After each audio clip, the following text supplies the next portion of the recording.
तो आज की वीडियो टॉपिक है ब्लॉकिंग। अब ब्लॉकिंग क्या होता है जिनको नहीं पता मैं बताना चाहूँगा। जब हम किसी सब्जेक्ट को बनाते हैं और बनाते समय हम उसको किसी शेप्स या किसी आकार में उसको ब्लॉक करते हैं तो उसे हम ब्लॉकिंग कहते हैं।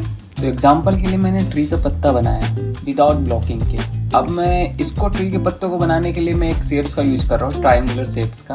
और इसी तरह आपको भी कई तरीके के शेप्स यूज कर रहे हैं, रैंडम शेप्स। तो आपको बस शेप्स ढूंढने हैं, जियोमेट्रिक शेप्स। तो यहाँ मैंने 2 फ्रेम क्रिएट कर रहा हूँ। आप इसको एक पेपर की तरह समझ सकते हैं। एक फ्रेम में मैं विदाउट ब्लॉकिंग के बनाऊंगा आईज, नोज, लिप्स। काफी बिगिनर आर्टिस्ट इसी तरीके से बनाते, एक आईज बनाते, फिर नोज बनाते, फिर लिप्स बनाते।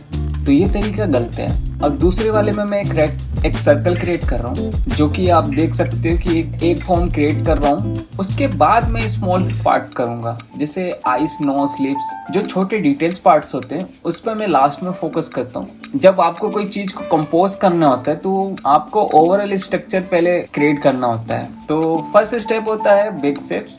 जब भी आप कोई सब्जेक्ट को बनाए तो उसकी शेप्स को देखो कि वो कौन सा शेप्स में बन रहा है, और उसकी हाइट और विड्थ इन दोनों को आप मेजर करें। चाहे अपने स्केल से मेजर करें, चाहे पेंसिल से मेजर करें, आपको मेजर करना है, ठीक है। तो यहाँ मैंने एप्पल और एप्पल के जो पत्ते हैं दोनों को मेजर किया मैंने। उसके बाद आता है स्मॉल शेप्स। जो बिग शेप्स होते हैं उसके बाद जो स्मॉल शेप्स होते हैं उस पर फोकस करना है। तो मैं यहाँ पूरे डिटेल्स पे फोकस नहीं कर रहा हूँ, स्मॉल शेप्स पे फोकस कर रहा हूँ। पहले मैं एप्पल की शेप्स क्रिएट कर रहा हूँ, जो उसके पत्ते हैं उसकी मैं शेप्स देख रहा हूँ। तो यहाँ देखा मैंने कि पत्ते जो बन रहे हैं वो ट्रायंगुलर शेप्स में बन रहे हैं। ऐसे आपको शेप्स को देखना है, कौन से शेप्स में आपका जो सब्जेक्ट है वो बन रहा है। तो यहाँ देख सकते हो मैंने एक ट्रायंगुलर शेप्स क्रिएट किया है आपको दिखाने के लिए। ये जो पार्ट होता है ब्लॉकिंग का, ब्लॉकिंग बहुत इंपॉर्टेंट पार्ट है। इसको अगर आपका ये पार्ट सही नहीं है ना तो फिर आगे आपको शेडिंग करना कुछ फायदा ही नहीं, मान्यता ही नहीं रखता।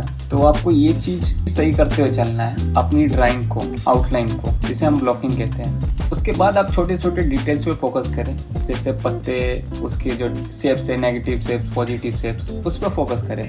अब आता है नेगेटिव शेप्स और पॉजिटिव शेप्स। तो मैं बताना चाहूंगा ये क्या काम करते हैं नेगेटिव शेप्स और पॉजिटिव शेप्स। आपको मान लो कोई सब्जेक्ट बनाना है तो आप उसकी या पॉजिटिव शेप्स को ढूंढ लो या नेगेटिव शेप्स को ढूंढ लो। जैसे मैं एग्जांपल के लिए, आप एक हैंड की रेफरेंस है, आप देख सकते हो कि जो हैंड के जो पार्ट है, साइड वाला पार्ट है जो खाली है, जो आप बैकग्राउंड समझ सकते हो उससे। तो मैं उसकी अगर शेप्स को डिफाइन करूँ तो मेरा जो हैंड है वो ऑटोमेटिक वो निकल के आ जाएगा, शेप्स उसकी निकल जाएगी अगर मैं सिर्फ उसकी शेप्स को ढूंढूं तो। जैसे यहाँ मैंने ट्रायंगुलर शेप्स क्रिएट किया नेगेटिव शेप्स में, और जो हैंड का पार्ट हो गया वो पॉजिटिव शेप्स हो गया। जो आपके पेपर, जो बैकग्राउंड को हटा के जो आपका जो सब्जेक्ट है वो आपका पॉजिटिव शेप्स। एग्जांपल के लिए आप आइस बना रहे हो, ठीक है। तो यहाँ मैं एक आइस का स्ट्रक्चर क्रिएट कर रहा हूँ। देखो मैंने तो बनाया सिर्फ पॉजिटिव शेप्स, और मैंने जो आइस के जो सर्कल है उसको मैंने ऐसे खाली छोड़ दिया, तो वो नेगेटिव शेप्स में आ गया। मैंने तो एक शेप्स बनाया। अब आता है अपना लाइट फैमिली और शैडो फैमिली। ये पार्ट जो होता है, आप ये मैं इस वीडियो में थोड़ा सा आपको मैं बताना चाहूँगा,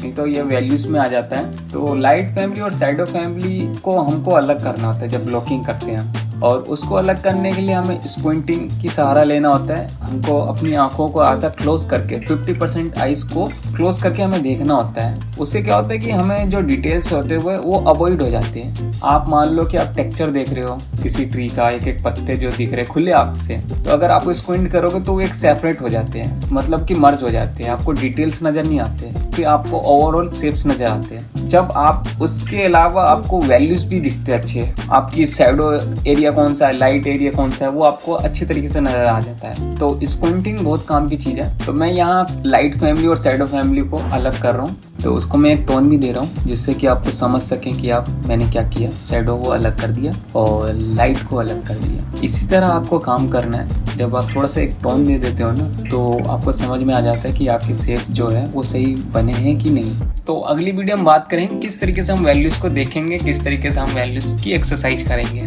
आज की वीडियो के लिए इतना ही।